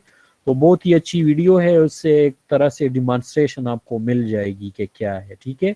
बाकी मैंने एक्सप्लेन किया है कि ये मुख्तलिफ कंपोनेंट से बिल्कुल वो सिंपल चीज़ नहीं है कि जिस तरह वेपर कंप्रेशन में होता था, ठीक है, क्योंकि इसमें मुख्तलिफ कूलेंट्स आप यूज़ करेंगे inside the absorber, inside the condenser. इसमें सेकेंडरी रेफ्रिजरेंट भी यूज़ होगा और सेकेंडरी रेफ्रिजरेंट फिर यूटिलाइज होगा ईयर के ऊपर और ईयर आएगी ईयर हैंडलिंग यूनिट में। इन्हीं लेक्चर के बिल्कुल आखिर में मैंने अगर मैं आपको दिखा दूँ तो और वीडियोस भी मैंने शेयर किए हैं, ठीक है। ईयर हैंडलिंग यूनिट क्या चीज़ है, ठीक है ना, क्योंकि ईयर हैंडलिंग यूनिट में बेसिकली ईयर आती है बिल्डिंग के मुख्तलिफ रूम से और उसके साथ सेकेंडरी रेफ्रिजरेंट की कंटेक्ट बनती है। तो सेकेंडरी रेफ्रिजरेंट चूंकि कम टेम्परेचर पर होता है, ईयर जो आती है बिल्डिंग से वो हाई टेम्परेचर पर होता है, तो हीट जो है रिजेक्ट करती है ईयर और वो हीट पिक करके सेकेंडरी रेफ्रिजरेंट पिक करता है, तो उसका टेम्परेचर बढ़ के दोबारा वही सेकेंडरी रेफ्रिजरेंट एवापोरेटर में लेके आते हैं थ्रू द ट्यूब्स और उसकी कंटेक्ट बनती है प्राइमरी रेफ्रिजरेंट के साथ। तो प्राइमरी रेफ्रिजरेंट एवापोरेट होता है और वो जो हीट सेकेंडरी रेफ्रिजरेंट ने ईयर से एब्जॉर्ब की होती है वो हीट जो है एवापोरेशन काज करती है प्राइमरी रेफ्रिजरेंट की, ठीक है। तो इस तरह ये पूरा फिनोमेना होता है। फिर ईयर हैंडलिंग यूनिट से वही ईयर जो है फिर जाती है, एक कंपोनेंट होता है जिसको फैन कॉइल यूनिट कहते हैं। फैन कॉइल यूनिट में मुख्तलिफ लोकेशन पर रूम के मुख्तलिफ स्पॉट्स पर वो वही ठंडी ईयर जो है वो थ्रो कराता है और ठीक है, और जो ईयर गर्म होती है उसी रूम से वो दूसरे डक के जरिए वो गर्म ईयर जो है लेके आता है और उसको आगे बेचता है ईयर हैंडलिंग यूनिट में, ठीक है ना। तो ये पूरी डिस्कशन यहाँ पर मुख्तलिफ वीडियोज में हुई है, ठीक है। तो ये भी आप फिर घर में जाके देख ले। 4 वीडियोज आप जब ये स्लाइड आपके साथ में शेयर कर दूंगा तो खुद इसको सुन ले, ठीक है। अच्छा, ओके सर, सही। Now let's go to the analysis of this vapour absorption system, ठीक है। वो मुख्तलिफ कंपोनेंट्स की जो ब्लॉक डायग्राम है वो मैं इन्हीं स्लाइड में ऐड कर दूंगा तो मजीद फिर क्लियर होगा, ठीक है। इंटरनल व्यू बेसिकली इस डिमॉन्स्ट्रेशन में या जो वीडियो में उसने बताया था ना कि जनरेटर और कंडेंसर एक जगह थे और एवापोरेटर और एब्जॉर्बर दूसरी जगह पर थे। ये एवापोरेटर और एब्जॉर्बर दोनों कंपोनेंट एक ही केसिंग के अंदर पड़े होते हैं, ठीक है, क्योंकि दोनों की प्रेशर जो होती है वो एक जैसी होती है, ठीक है, एब्जॉर्बर और एवापोरेटर की।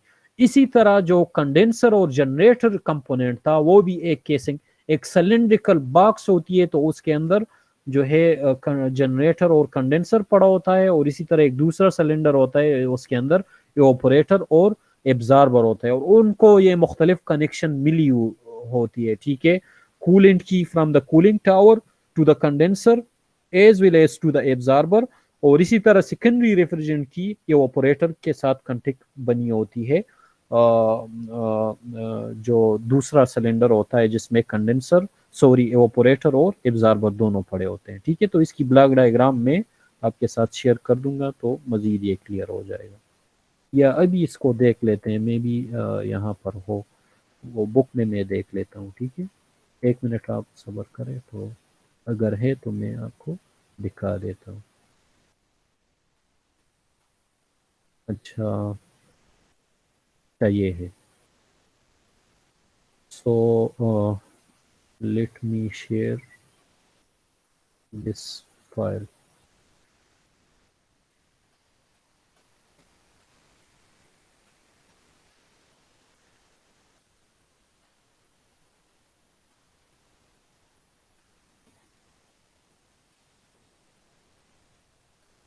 अच्छा ये शेयर हो गया या नहीं? Hello, yes sir.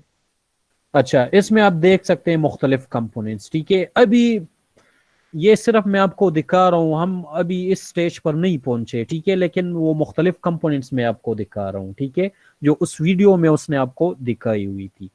इसमें आप ये देख सकते हैं ना कि यहाँ पर इस सिलेंडर के अंदर 2 कंपोनेंट्स है, ठीक है, एक एब्जॉर्बर है, दूसरा इवापोरेटर है। इवापोरेटर में रेफ्रिजरेंट इवापोरेट होगा तो इसी कंपोनेंट के अंदर उसके पूरे इस एम्प्टी स्पेस के अंदर वो वेपर्स आ जाएंगे, और चूंकि एब्जॉर्बर के अंदर बहुत ज्यादा एफिनिटी है, इस यहाँ पर लिथियम ब्रोमाइड के केस में ये एब्जॉर्बर लिथियम ब्रोमाइड है, और इवापोरेटर के अंदर वाटर आएगा, ठीक है। तो वो वाटर जब यहाँ पर आएगा तो वो इस एब्जॉर्बर के अंदर एब्जॉर्ब होगा, उसका सोल्यूशन बनेगा, और यहाँ से पंप के जरिए उस सोल्यूशन को हम जनरेटर में ले जाएंगे, क्योंकि हमें इस पूरे सिस्टम के अंदर सोल्यूशन सर्कुलेट नहीं करना, हमें सिर्फ प्योर रेफ्रिजरेंट सर्कुलेट करना है। लेकिन कंप्रेशन प्रोसेस के लिए हमने एक लिमिटेशन होने की वजह से इसका हमने सोल्यूशन बनाया हुआ था, तो वो सोल्यूशन यहाँ पर बन जाएगा इस एब्जॉर्बर के अंदर, और इसको पंप के जरिए ले जाके इस सर्किट के थ्रू यहाँ पर जनरेटर में ले आएंगे। अब जनरेटर में इस हीटिंग कॉइल के जरिए, हीटिंग कॉइल में हॉट वाटर भी हो सकता है, स्टीम भी हो सकती है, या सोलर एनर्जी अगर आप इसके ऊपर फोकस कर दे तो उससे भी इसको हीट मिल सकती है। जब हीट इसको मिलेगी इस सोल्यूशन को, तो सोल्यूशन में क्या हो जाएगा कि 2 कंपोनेंट है, एक वाटर है जो कि रेफ्रिजरेंट है, दूसरा लिथियम ब्रोमाइड है जो कि एब्जॉर्बेंट है। अब लिथियम ब्रोमाइड की जो बॉइलिंग पॉइंट है वो बहुत ज्यादा है, बहुत हाई है, और वाटर की बॉइलिंग पॉइंट लेट से 100 डिग्री सी है, तो आप इसको हीट देंगे तो बॉइलिंग पॉइंट डिफरेंट होने की वजह से इससे वाटर जो है वो निकल जाएगा। वो जब निकल जाएगा तो वो इसी ट्यूब के अंदर जो दूसरा कंडेंसर ट्रे पड़ा हुआ है वो ऊपर चला जाएगा, वो वेपर्स। अब इस ट्रे के सराउंडिंग में ट्यूब्स के अंदर कोल्ड वाटर सर्कुलेट होता है, कूलिंग वाटर है, ये जो आउट लिखा हुआ है, और कूल वाटर जो है यहाँ से आ रहा है, कूलिंग वाटर जो एक ट्रे सा या एक बीकर से यहाँ पर बना हुआ है, ठीक है।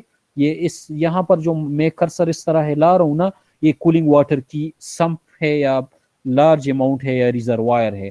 पंप के जरिए वो पहले एब्जॉर्बर से जो है निकलता है, क्योंकि एब्जॉर्बर में भी हमें हीट रिजेक्ट करनी होती है, क्योंकि वेपर्स लिथियम ब्रोमाइड के अंदर एब्जॉर्ब होते हैं, तो उस एब्जॉर्बन फिनोमेना में हीट जो है वो रिजेक्ट होती है, एक्सोथर्मिक प्रोसेस होता है, ठीक है। तो वो कूलेंट पहले इससे गुजरता है तो थोड़ा बहुत वो गर्म हो जाता है, फिर जो है कूलिंग वाटर आके जो है इस कंडेंसर पोर्शन में ट्यूब के जरिए यहाँ पर इसकी फ्लो होती है, तो जो वेपर्स इन ट्यूब के सरफेस पर आते हैं वो कंडेंस होकर लिक्विफाइड हो जाते हैं, तो वो लिक्विड वाटर कंडेंसर में हमें मिल जाता है, ठीक है। वही लिक्विड वाटर फिर आप अगर देख ले तो ये कूलिंग वाटर की सर्किट है, कूलिंग वाटर यहाँ पर निकल जाएगा, और जो लिक्विड वाटर ट्रे है उससे एक डाउनवर्ड एरो बन के जो है यहाँ पर आया हुआ है, प्रेशर रिड्यूसिंग वाल्व से उसकी प्रेशर रिड्यूस हो जाएगी और इवेपोरेटर प्रेशर पर वो आ जाएगा। तो जब एवापोरेटर पर ये आ जाएगा तो एवापोरेटर में यहाँ पर स्प्रे फॉर्म में, इन नोजल से स्प्रे फॉर्म में जब ड्रॉप होगा तो प्रेशर कम होने की वजह से ये एवापोरेट होगा। और दूसरे केस में हमारे पास यहाँ पर क्या होगा, हाई टेम्परेचर सेकेंडरी रेफ्रिजरेंट जो बिल्डिंग के ईयर से उसने हीट पिक की होगी वो इस एवापोरेटर में आएगा, इस कूलिंग वाटर के साथ उसकी कंटेक्ट बनेगी। तो कूलिंग वाटर लो टेम्परेचर पर है, हाई टेम्परेचर सेकेंडरी रेफ्रिजरेंट भी वाटर ही है लेकिन उसकी टेम्परेचर हाई है क्योंकि उसने बिल्डिंग से हीट पिक की है। तो एज ए रिजल्ट जो inlet high temperature hot water है, एग्जिट पर उसकी टेम्परेचर लो हो जाएगी। अब इस सेकेंडरी रेफ्रिजरेंट ने जो हीट रिजेक्ट की है वो हीट किसको मिली है, प्राइमरी रेफ्रिजरेंट को मिली है, तो उसके वेपर्स बन जाएंगे। वो वेपर जब बनेंगे तो इस सेकंड सिलेंडर के अंदर वो वेपर्स इस सोल्यूशन के अपवर्ड जो सरफेस है इसके ऊपर वो वेपर्स होंगे। अच्छा, अब जनरेटर में पहले लिक्विड जो रेफ्रिजरेंट था वो सोल्यूशन से निकल के कंडेंस हुआ था, फिर प्रेशर रिड्यूस करके ऑपरेटर में हम इसको लाए हैं। लेकिन जो बाकी जो एब्जॉर्बेंट जो लिथियम ब्रोमाइड था वो लिथियम ब्रोमाइड हमें दोबारा एब्जॉर्बर के अंदर चाहिए होगी, क्योंकि इसलिए चाहिए होगी कि क्योंकि ऑपरेटर में जो न्यू वेपर्स बनेंगे उसको फिर एब्जॉर्ब करना है उस लिथियम ब्रोमाइड के अंदर। तो वो लिथियम ब्रोमाइड इस एरो से आके जो है दोबारा जो है यहाँ पर इस जो सेकंड ट्रे है जिसके अंदर एब्जॉर्बर और एवापोरेटर पड़ा हुआ है, दोबारा नोजल से स्प्रे फॉर्म में डाउनवर्ड उसको स्प्रे कर देंगे। तो जो ही ये स्प्रे फॉर्म में ये वेपर्स के साथ इन कांटेक्ट में आएंगे लिथियम ब्रोमाइड के साथ, लिक्विड लिथियम ब्रोमाइड और वेपर्स ऑफ द रेफ्रिजरेंट जो कि वाटर है उसकी जो कांटेक्ट बनेगी तो वो मिक्स होके सोल्यूशन बना के सोल्यूशन बन जाएगी। वो सोल्यूशन दोबारा पंप के जरिए जनरेटर में जाएगा, फिर सेपरेट होगा। वेपर्स जो रेफ्रिजरेंट के वाटर के जो वेपर्स है वो कंडेंसर में जाएंगे, कंडेंस होंगे, एक्सपेंशन डिवाइस से गुजर के दोबारा ऑपरेटर में आएंगे और जो एब्जॉर्बेंट है वो दोबारा जो है इसी एब्जॉर्बर के अंदर स्प्रे फॉर्म में दोबारा आएगा और वेपर्स को मजीद अपने अंदर एब्जॉर्ब करेगा। ठीक है, तो ये मुख्तलिफ कंपोनेंट्स उसने उस वीडियो में भी डिस्कस किए हैं। ठीक है ना? Excuse me sir. जी जी सर, यहाँ पे जो जनरेटर से एब्जॉर्बर आता है लिथियम ब्रोमाइड इस केस में, तो ये सर गैस फॉर्म में होता है या मतलब कि लिक्विड फॉर्म में होता है? लिक्विड फॉर्म में होता है। अगर गैस फॉर्म में होता तो मिक्सचर आपके कंडेंसर को चला जाता, और हम तो मिक्सचर नहीं चाहते कि मिक्सचर चला जाए, हम चाहते हैं कि सिर्फ रेफ्रिजरेंट चला जाए। तो सिर्फ क्योंकि इसमें ऐसा पेयर आप यूज करेंगे ना एब्जॉर्बेंट और रेफ्रिजरेंट की कि जिसके बीच बॉइलिंग पॉइंट का बहुत ज्यादा डिफरेंस हो, ताकि आप अगर उसको हीट दे रहे ना तो रेफ्रिजरेंट की बॉइलिंग पॉइंट कम होती है और बेसिकली एब्जॉर्बेंट की बहुत हाई होती है।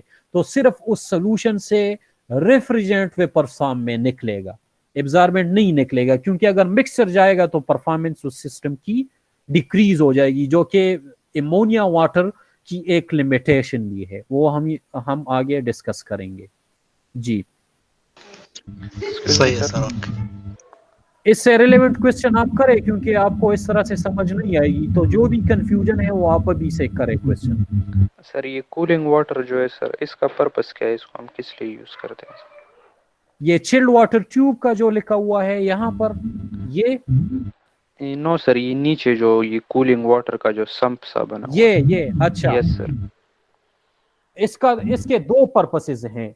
एक तो कंडेंसर में आपने रेफ्रिजरेंट जो वाटर है रेफ्रिजरेंट उसको आपने कंडेंस करना है, और वो कंडेंसर में वेपर फॉर्म में एंटर होते हैं, तो उसको लिक्विफाइड अगर आपने करना है तो आप उसके साथ इन कांटेक्ट में लाएंगे कूलेंट। तो कूलेंट आपके पास वाटर भी हो सकती है, एयर भी हो सकती है। इस केस में हम lithium bromide vapour absorption case में हम water as a coolant use करते हैं। तो सिंपल टेप वाटर आप कंडेंसर यूनिट में लेके जाएंगे तो टेप वाटर की एक टेम्परेचर होती है, और जो वेपर्स उस रेफ्रिजरेंट के जनरेट हुए हैं जनरेटर के अंदर उसकी दूसरी किस्म की टेम्परेचर होगी। जनरेटर से जो वेपर्स बनते हैं उनकी टेम्परेचर हाई होती है और कूलेंट का टेम्परेचर कम होता है, तो दोनों के बीच हीट ट्रांसफर हो जाएगी। तो रेफ्रिजरेंट जो वेपर फॉर्म में कंडेंसर के अंदर एंटर होगा वो लिक्विफाइड लिक्विड फॉर्म में उससे निकलेगा, और कूलेंट वाटर वाटर इस पर्पस के लिए यूटिलाइज होगी। जी सर इससे तो हम मतलब हीट एक्सट्रैक्ट करते हैं कंडेंसर में, इसलिए हम कूलिंग वाटर यूज करते हाँ हैं। हाँ सर कूलिंग वाटर को पहले हम हीट क्यों करते हैं एब्जॉर्बर में सर? एब्जॉर्बर में हीट क्यों करते हैं? अच्छा, अब एब्जॉर्बर में भी ये सोल्यूशन जो बनता है ना, तो इसमें हीट एनर्जी रिलीज होती है, एक्सोथर्मिक रिएक्शन है। मतलब आप वेपर्स, वाटर के वेपर्स और लिथियम ब्रोमाइड का सोल्यूशन बनाते हैं, तो वेपर्स आपको पता होता है कि लिक्विड स्टेट से आप वेपर जनरेट करते हैं, तो उसमें हीट एनर्जी, लेटेंट हीट जो है रिक्वायर्ड होती है। अब इन्हीं वेपर्स को आप सोल्यूशन उसका बना रहे, लिक्विड फॉर्म में आप उन्हीं वाटर वेपर्स को लिक्विड वाटर में कन्वर्ट कर रहे, तो जब लिक्विड वाटर में कन्वर्ट होंगी तो इससे आप हीट एनर्जी एक्सट्रैक्ट करेंगे। वो हीट एनर्जी इस सोल्यूशन के फॉर्म में, इसकी सोल्यूशन की टेम्परेचर बढ़ जाती है, तो उस सोल्यूशन से भी आप हीट एक्सट्रैक्ट आपको करनी पड़ती है ताकि उसकी सॉल्युबिलिटी जो है वो डिस्टर्ब ना हो। ठीक है ना? तो पहले इसको एब्जॉर्बर से गुजार के फिर दोबारा कंडेंसर में लेके जाते हैं। ओके सर, जी समझ आ गई, थैंक यू सर। जी जी सर यहाँ पे जो है ना, हमने ये बात की कि जो लिथियम ब्रोमाइड वो तो लिक्विड फॉर्म में एब्जॉर्बर में आ जाता है वापस, और यहाँ पे जो है ना हम दूसरे फिगर में हम यहाँ पे एक वॉल भी सर मतलब के प्रेशर रिड्यूस करने के लिए वॉल भी सेटअप किया था, वो मतलब कि जरूरी है इस केस में? हाँ ना, ये जो एब्जॉर्बर है ना, एब्जॉर्बर और एवापोरेटर दोनों का एक जैसा प्रेशर होता है, ठीक है ना? तो और जो कंडेंसर और जनरेटर होता है वो एक्चुअली कंडेंसर प्रेशर पर होते हैं। तो अगर आपके पास उस जनरेटर के अंदर उससे रेफ्रिजरेंट निकल भी गया है, लेकिन फिर भी आपका जो एब्जॉर्बेंट है जो कि लिथियम ब्रोमाइड है इस केस में, वो उसी प्रेशर पर है, तो दोबारा उसको एब्जॉर्बर में लेके आएंगे तो एब्जॉर्बर के प्रेशर में और उसके प्रेशर में डिफरेंस है, तो आप क्या करेंगे, उसको भी थ्रॉटल करोगे ताकि दोबारा उसी एब्जॉर्बर के प्रेशर पर आ जाए। सही है, क्लियर है, थैंक यू। अच्छा, क्वेश्चन करे जो भी कंफ्यूजन है, वाटर्स ये प्राइमरी रेफ्रिजरेंट और सेकेंडरी रेफ्रिजरेंट से अगर कोई क्वेश्चन है रिलेवेंट तो वो भी आप करें।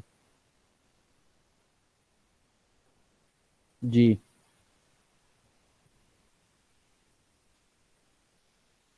क्वेश्चन है किसी का? No sir. अच्छा, सो लेट मी शेयर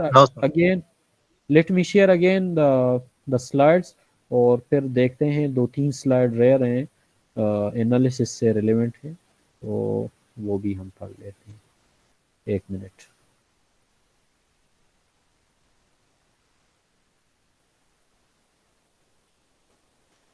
ये पढ़ते हैं, फिर बस क्लास ख़त्म करके आप नमाज फिर पढ़ लोगे, ठीक है?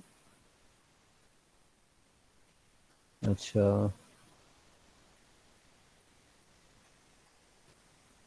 No, we are interested in the performance parameter, which is abbreviated as the COP, or the coefficient of performance of the vapor absorption refrigeration system.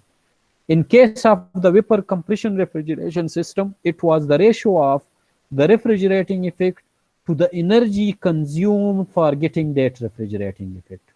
ठीक है ना? इस तरह हमने डिफाइन किया था कि रेफ्रिजरेटिंग इफेक्ट जो आप प्रोड्यूस कर रहे हैं उसकी रेशियो है उस एनर्जी के साथ जिस एनर्जी से आप ये रेफ्रिजरेटिंग इफेक्ट प्रोड्यूस कर रहे हैं, या उस रेफ्रिजरेटिंग इफेक्ट को प्रोड्यूस करने के लिए जो एनर्जी रिक्वायर्ड है, दोनों की रेशियो को हम COP कहते हैं। This generalized definition will also applied on the vapour absorption refrigeration system. इसमें refrigerating effect again that will be QE, that will be the heat absorb inside the evaporator, but the energy required for getting this heat absorbed inside the evaporator is one is the energy inside the pump, the second is the energy that is utilized for the distillation of the refrigerant from the absorbent inside the generator. So दो energies हैं, QG is the heat absorbed by the system inside the generator, and WP is the work of the pump, which is very, very small as compared to the QG. So if we compare this WP with the QG, we can also neglect this WP. So approximately COP हमारे पास ratio बन जाती है QE divided by QG. So we are interested in this parameter and we will derive the expression for the COP of the vapor absorption refrigeration system, and the discussion relevant to this will be covered in the coming 2 or 3 slides. ठीक है, तो अगर इससे कोई question है आप लोगों का तो आप पूछ सकते हैं। ये एनर्जीज का अगर कंफ्यूजन है कि कहाँ पर एनर्जी यूज होती है तो आप यहाँ पर एनर्जी को हमने सर निगलेक्ट किया क्योंकि जो है ना वो मैकेनिकल कंप्रेशन, हाँ वो इसलिए निगलेक्ट किया है कि वो जो वर्क पंप के अंदर कंज्यूम होता है वो बहुत ही स्मॉल अमाउंट में होता है। तो अगर उसको आप बजाय इसके कि उसकी एनालिसिस करके आप फाइंड कर ले, अगर उसको आप निगलेक्ट कर दे, 0 के बराबर ले ले, तो आपके पास रफली COP जो है जो आएगी दोनों केसेस में ऑलमोस्ट इक्वल होगी। ठीक है ना, तो इसलिए इसको नेग्लेक्ट किया हुआ है।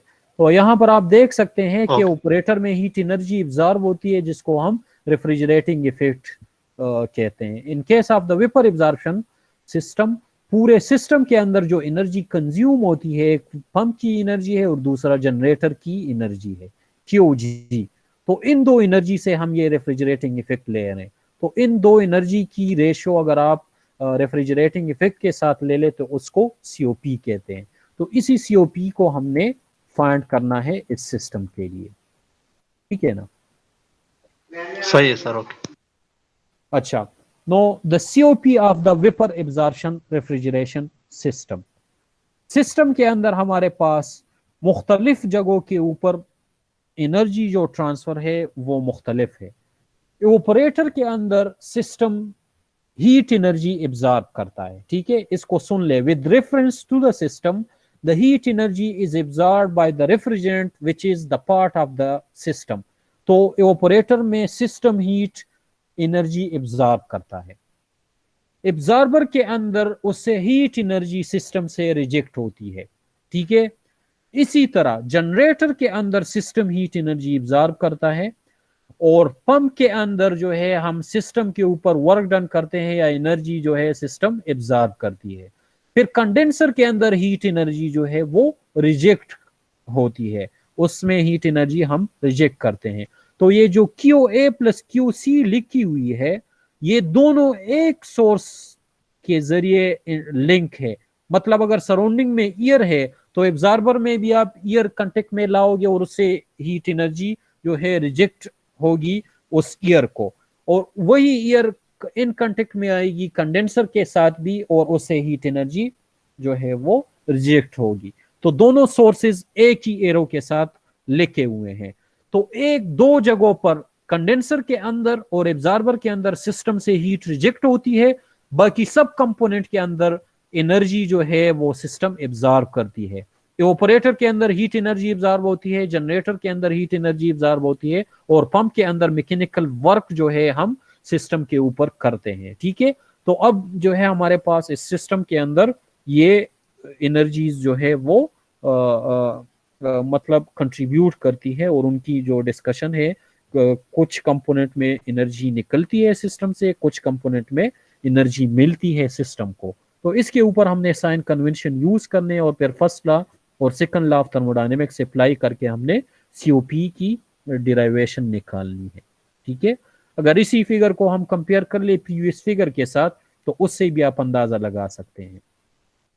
यहां पर देख ले, ऑपरेटर में हीट एनर्जी मिलेगी सिस्टम को, तो QE जो है हीट एनर्जी आप सिस्टम को देंगे। एब्जॉर्बर में आप QA amount of heat reject करेंगे सिस्टम से, तो एरो जो है से बाहर निकला हुआ है। फिर पंप के अंदर आप कंज्यूम करेंगे एनर्जी, तो सिस्टम को एनर्जी मिलेगी। जनरेटर में हीट एनर्जी अप्लाई करेंगे सिस्टम को, तो सिस्टम को हीट एनर्जी मिलेगी। फिर कंडेंसर में उसी सिस्टम से आप हीट रिजेक्ट करेंगे तो सिस्टम से हीट एनर्जी बाहर जाएगी। तो इसको इस पूरे ब्लॉक डायग्राम के अंदर यहाँ पर शो किया गया है, ये है। ठीक है ना, अगर कोई क्वेश्चन है इससे रिलेवेंट तो आप पूछ ले, नहीं है तो आगे प्रोसीड करते हैं। जी नो सर, क्लियर है। अच्छा, so let's go to the next slide. अच्छा, first of all, if we apply the first law of thermodynamics, it states that the energy is conserved so हमारे पास जो साइन कन्वेंशन है कि the heat absorb by the system is considered as positive and the heat rejected by the system is considered as negative. Or in other words, if we apply the first law of thermodynamics, it states that the cyclic integral of heat will be equal to the cyclic integral of work. ये हमने क्या किया था, उसमें भी discuss किया था vapour compression cycle में, जब हम कार्नाट साइकिल और वो डिस्कस कर रहे थे, ठीक है ना.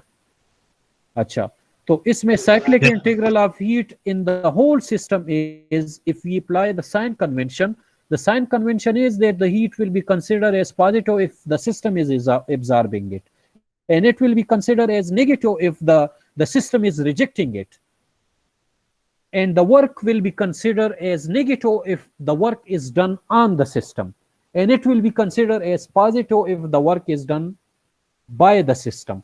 No, the cyclic integral of the heat will be equal to the cyclic integral of work.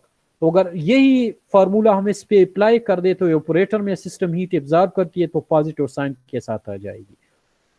Generator में हीट मिलती है सिस्टम को तो QG भी पॉजिटिव आ जाएगा. QC plus A, QC, C stand for condenser और A stand for absorber, and being are rejected to one same source, so they are written as combined, and both are rejected from the system to the surrounding, so they are with the negative sign.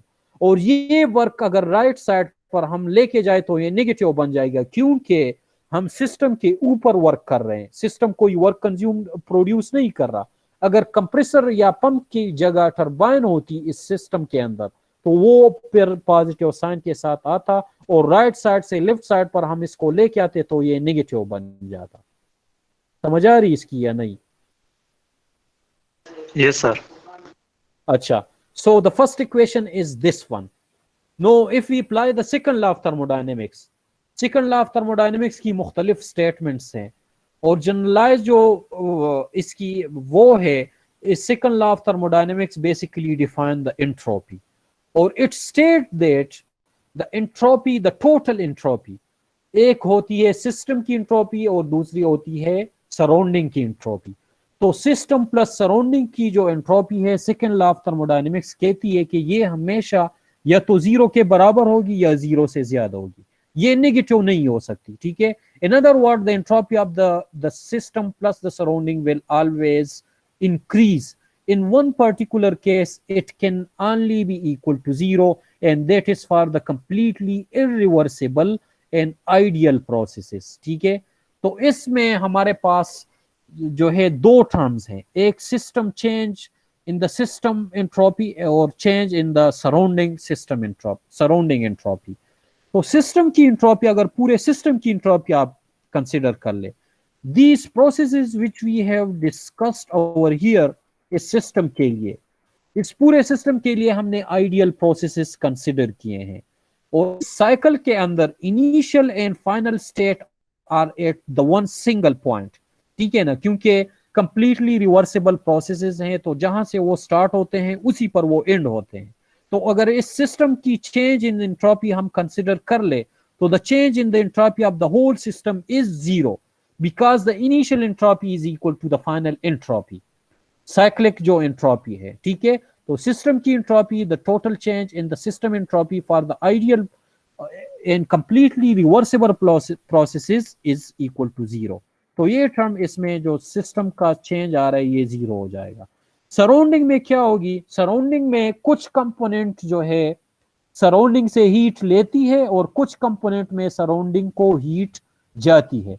तो जिस component में के अंदर surrounding से heat मिलती है, सो अगर किसी सोर्स से आप हीट निकालते हैं तो उस सोर्स की एंट्रोपी जो है क्या होगी, डिक्रीज होती जाएगी, और अगर किसी सोर्स के अंदर आप हीट ऐड करते हैं तो उस सोर्स के की जो एंट्रोपी होती है वो इंक्रीज होगी, ठीक है ना. तो सराउंडिंग की एंट्रोपी जो है वो हम डिस्कस करेंगे, सिस्टम की एंट्रोपी टोटल जो है वो जीरो हो जाएगी, because all the processes are reversible and they are cyclic process.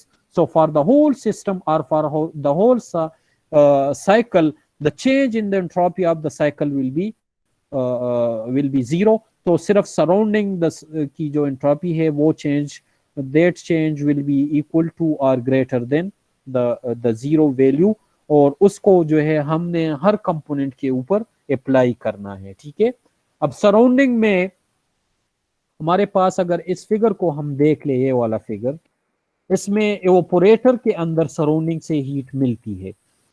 तो एवापोरेटर के अंदर सराउंडिंग से हीट मिलती है, तो एज अ रिजल्ट जब सराउंडिंग से हीट निकल के एवापोरेटर को वो हीट मिल जाएगी, तो सराउंडिंग के अंदर हीट कंटेंट जो है वो क्या हो जाएगा, वो डिक्रीज हो जाएगा। ठीक है, the heat content in the surrounding will actually decrease and the entropy of the surrounding, the final entropy will be less than the initial entropy of the surrounding. As a result final entropy से surrounding की final entropy से initial आप minus करेंगे तो वो negative आ जाएगी। और इसके ऊपर सेकंड लॉ ऑफ थर्मोडायनेमिक्स आप अप्लाई करेंगे तो आपको पता है कि the heat energy is equal to TdS। ठीक है, entropy multiply by the temperature. तो एंट्रोपी से दोनों साइड से आप टेम्परेचर डिवाइड कर दोगे तो heat divide by temperature will be equal to basically the entropy. तो वो एवापोरेटर के लिए इस तरह से आ जाएगी। अब एवापोरेटर के अंदर क्यों amount of the heat absorb होती है सराउंडिंग से, और एवापोरेटर का एक कांस्टेंट टेम्परेचर है TE। तो जो एंट्रोपी चेंज आएगा सराउंडिंग में due to the heat transfer from the surrounding to the evaporator, that will be represented by this minus QE divide by TE। इसी तरह जनरेटर में भी सराउंडिंग से हीट मिलती है सिस्टम को, तो इसी से भी जो change in the entropy of the surrounding आएगी वो नेगेटिव आएगी, और that will be equal to the ratio of the QG which is the heat actually absorbed by the inside the generator from the surrounding divide by TG, उसका आ जाएगा। ठीक है, और negative sign के साथ आएगा। अब एब्जॉर्बर और कंडेंसर के केस में क्या हो रहा है, एब्जॉर्बर और कंडेंसर के केस में उलट प्रोसेस हो रहा है। इसमें एब्जॉर्बर में या कंडेंसर की अगर हम बात कर ले तो कंडेंसर से हीट सिस्टम से जाती है और वो ऐड होती है सराउंडिंग में। तो एज ए रिजल्ट सराउंडिंग के अंदर मजीद हीट आप ऐड करेंगे तो सराउंडिंग का कंडेंसर से इस हीट ट्रांसफर का ये इम्पैक्ट आ जाएगा कि सराउंडिंग की हीट जो है वो जो एंट्रोपी है सराउंडिंग की वो बढ़ जाएगी, क्योंकि the final entropy after the process will be high as compare to the initial entropy before this process. तो वो पॉजिटिव जो है एंट्रोपी के साथ आ जाएगा। और सराउंडिंग की अगर कांस्टेंट टेम्परेचर, चूंकि एक सिंक है तो सिंक का एक कांस्टेंट टेम्परेचर अगर हम कंसिडर कर ले कि वो T0 है, तो उसकी जो एंट्रोपी आएगी वो QA प्लस C। इसी तरह एब्जॉर्बर की निस्बत भी इस तरह से आ जाएगा और डिवाइड बाई T0 आ जाएगा। और सेकंड लॉ ऑफ थर्मोडायनेमिक्स के मुताबिक this will be equal to और ग्रेटर देन 0। समझ आ रही इसकी या नहीं? Hello, yes sir. अच्छा, अगर कोई क्वेश्चन है अभी तक इससे रिलेवेंट तो जो है हमें बता दे।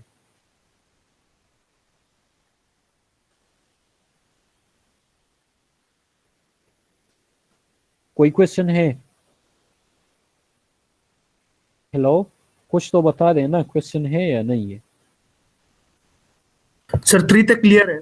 No sir. 3 तक क्लियर है? क्लियर है सर। क्या मतलब 3 तक? सर ये 3 क्वेश्चन तक जो है, उसके बाद चौथी की सर।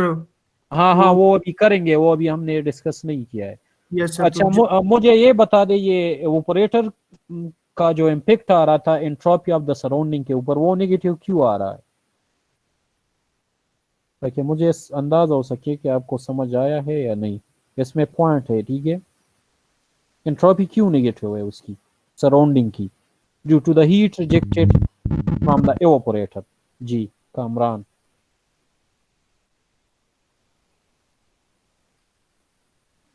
सर क्योंकि सर एवापोरेटर सराउंडिंग से हीट ले रहा है, जिसकी वजह से हमारी एंट्रोपी जो है वो डिक्रीज होगी सर। हाँ, द एंट्रोपी इज उसकी सिंपल अगर आप करें ना कि जिस सिस्टम के अंदर आप हीट ऐड करेंगे ना तो उसकी एंट्रोपी जो है वो इंक्रीज होगी। और इसकी स्टेटिस्टिकल एक डिफिनीशन ये भी है कि it is the disorder cause inside the medium. तो जितनी आप हीट उसको देंगे, तो लिट से अगर सॉलिड स्टेट है या लिक्विड स्टेट है, तो लिक्विड स्टेट में जो मॉलिक्यूल की एक प्रॉपर ओरिएंटेशन होती है, उसको आप हीट एनर्जी दे दे तो वो ओरिएंटेशन डिस्टर्ब हो जाएगी, रेंडमनेस उसमें आ जाएगी, डिसऑर्डर उसमें आ जाएगी। तो जितना आप किसी सोर्स को हीट देंगे उतनी उसकी एंट्रोपी बढ़ेगी, जितनी आप उससे हीट निकालेंगे तो उतनी ही उसमें ऑर्डरनेस मजीद बेहतर होती जाएगी। तो इस लिहाज से अगर आप देख ले ऑपरेटर में हीट एब्जॉर्ब होती है सराउंडिंग से, तो सराउंडिंग से हीट कम होती जाती है, तो उसकी जो एंट्रोपी है वो कम होती जाएगी। So as a result, final entropy will be lower as compared to the initial entropy. तो final से आप initial minus करेंगे तो जो change in the entropy of the surrounding आएगी वो negative आएगी।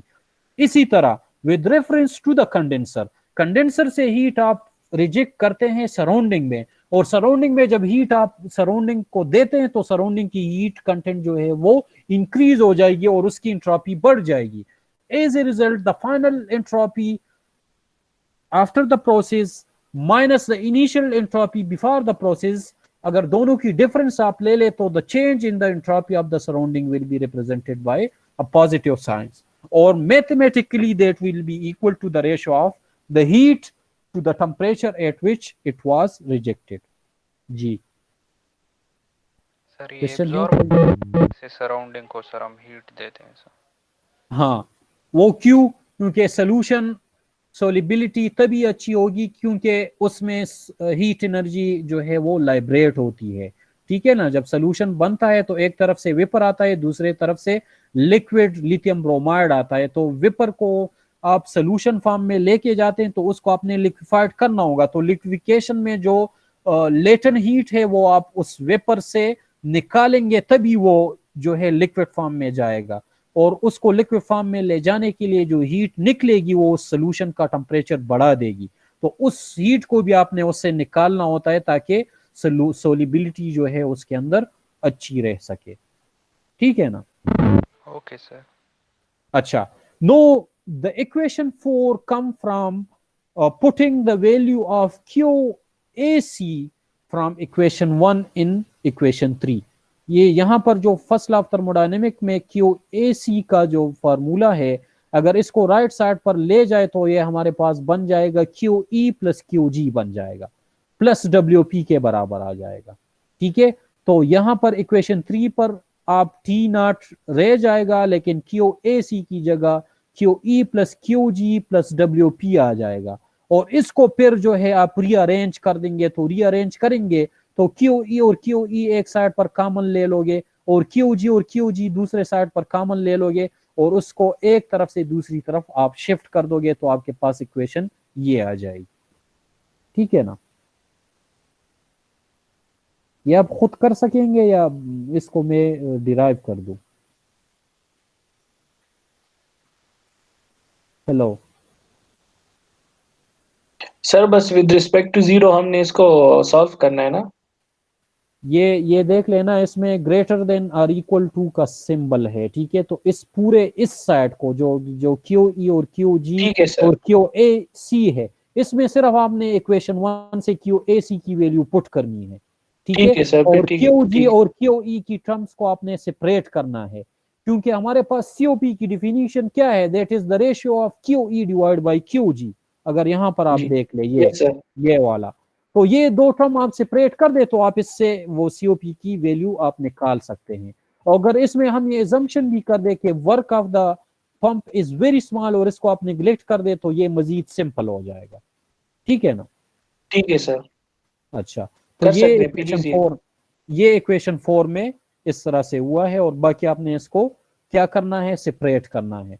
तो रेशियो आप करेंगे तो final equation ideal vapour absorption refrigeration cycle की जो COP आएगी, the maximum COP since this is the ideal vapour absorption cycle, that will be given by this equation. और अगर इस इक्वेशन को आप देख ले तो इसमें दो चीजों के साथ इसकी सिमिलरिटीज है, ठीक है।